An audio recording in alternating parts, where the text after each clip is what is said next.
Real quick, if you're looking for a different kind of film study, check out my movie channel. The link is in the description, so you can just click on it right there. I have a Dune 2 review on there. I have a Christopher Nolan tier list, a Quentin Tarantino tier list, a lot of other fun stuff. Check it out if you want. And anyway, let's get back to your regularly scheduled video. Well, all right, let's talk about the newest Carolina Panthers receiver, unless they sign somebody else in between recording this video and posting it, Diontae Johnson, who is, they trade with the Pittsburgh Steelers, and I love this trade for the Panthers. I really do. We did the podcast right before the trade was announced, and I said on there, I kind of like what the Panthers had done. I actually kind of defended their moves, even though they got some pushback on some of them. But I said, are we going to go after a receiver at some point? The answer was yes.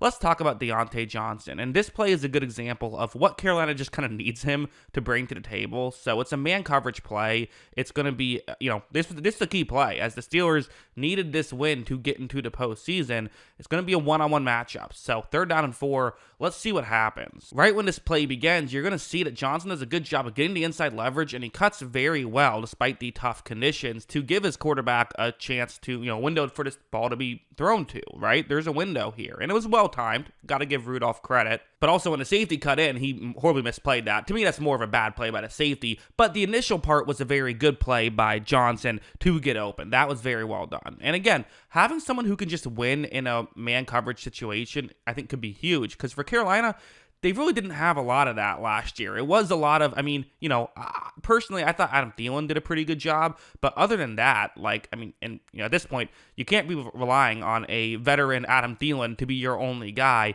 So while Johnson's not necessarily someone who you trust to win in man coverage every single snap, the fact that he's capable of doing it is certainly a big upgrade for Carolina. Because last year, there were some tough situations. Like a play like this, for example, it's a 3rd down and 4 situation. So I'm going to pause it so we can discuss it for a bit. But, again, I do feel like one of the most important aspects of quarterback development is getting guys to throw to. I think it's practically malpractice to send Bryce Young out there with the receiving core that they had. Again, not to say they didn't have any guys who I like in specific roles, but they needed more higher-end guys. Watch how on this 3rd down and 4, Bryce Young's going to look down the field. He has time to throw, but no one is open. He doesn't love what he sees. Well, now what do?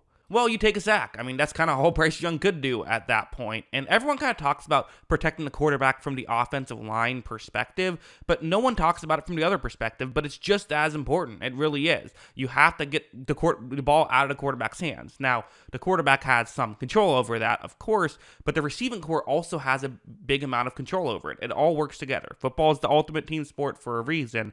And, I do wonder, just a theory I have, so many of the offensive linemen for Carolina just had career down years last year, and part of me wonders if it was the bad receiving core that made them look worse. Not that that explains all of it, maybe that explains part of it, and getting Johnson in the building could help. This play just jumps out at me where, no, it's not the same play, despite the fact that it looks similar. It's a 3rd down and 4 situation, and this was the final game of the season for the Panthers, so okay, nothing to lose. Let's just see what we have in Bryce Young, if nothing else. Get some more tape on him as we go to evaluate next season. What are we going to do on this 3rd down and 4?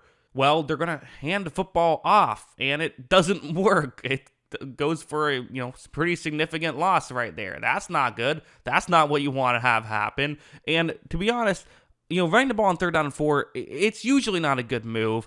The fact that they did it here a couple times, actually, they ran the ball on obvious passing situations in this football game. The fact that they did that alone isn't a horrible thing. What's the horrible thing is that it was probably the right strategy given how that game was going. And again, people look at that, and I think the common thing was, oh wow, no faith in Bryce Young. Well, maybe it was no faith in the passing game. Of course, Bryce Young had a hand in that, but so did a lot of other players. Now, going over to a play like this, I think it's fair to mention that it's not like Johnson's only wins are coming from being able to win in a one-on-one matchup in man coverage or something like that. There were stuff like this, which is kind of more of a, you have several guys running routes, his is just one of the options. Look at how this is, the quarterback for the Pittsburgh Steelers takes a snap. This is Mason Rudolph.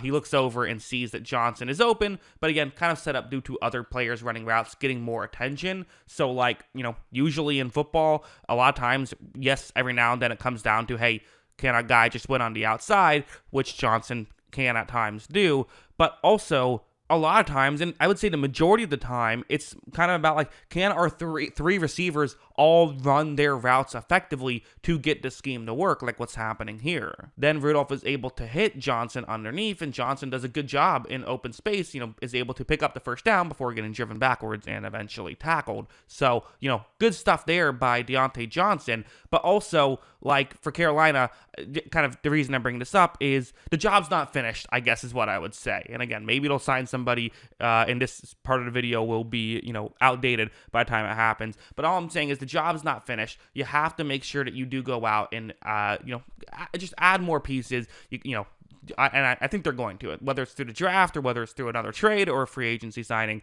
I don't think they're done yet, but at the same time, I think it's worth mentioning that, Johnson at his best, I think is a guy in the room. And whatever's times when it seemed like maybe he could be a number one receiver for Pittsburgh, I think it's pretty clear at this point that's not what you should expect from him, but he can be just like a solid number two guy who can also run really good setup routes, and if other guys run good setup routes, he can do good work once he gets the ball in his hands.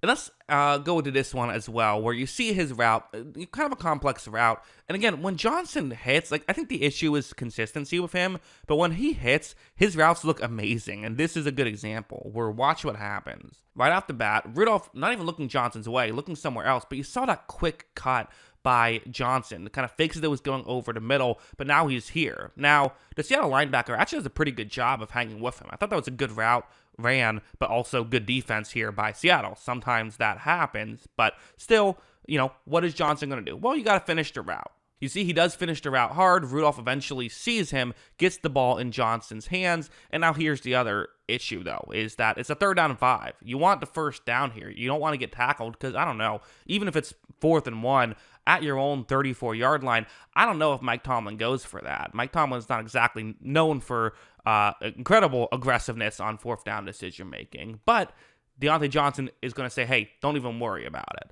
As you see, watch him make the linebacker miss. He's able to pick up a good amount of yards. So good stuff there by Diontae Johnson to be able to pull that off. So yeah, these are the things that Johnson can do. It's also worth mentioning his current contract, and I think maybe part of why. So a lot of people kind of said, oh wow, Panthers fleeced the Steelers after this. I think maybe Pittsburgh is kind of ready to move off of him already was the issue. Johnson's essentially on a 1-year, $10 million deal this year, and then he's a free agent. So it's almost like a rental. But again, he'll be 29, and he's 28 now, so, be 29 entering the next offseason. So if he plays well for you, you can just re-sign him. And I think that this year is really important to have receivers. I think trying to get an honest, an accurate evaluation of Bryce Young is very important. You don't want to do what the Giants did with Daniel Jones, where they basically had no talent around him and couldn't evaluate him whatsoever, and kind of had to keep giving him extra years because they just weren't sure what they had in him.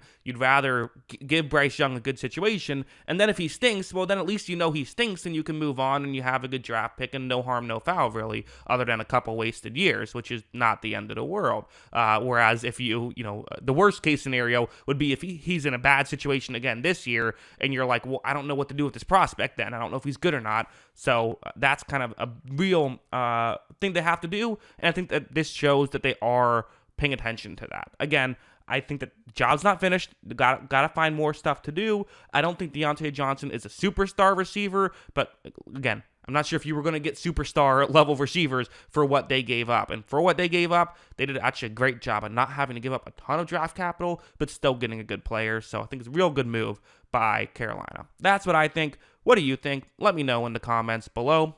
Always love hearing from y'all. And of course, as always, thanks for watching.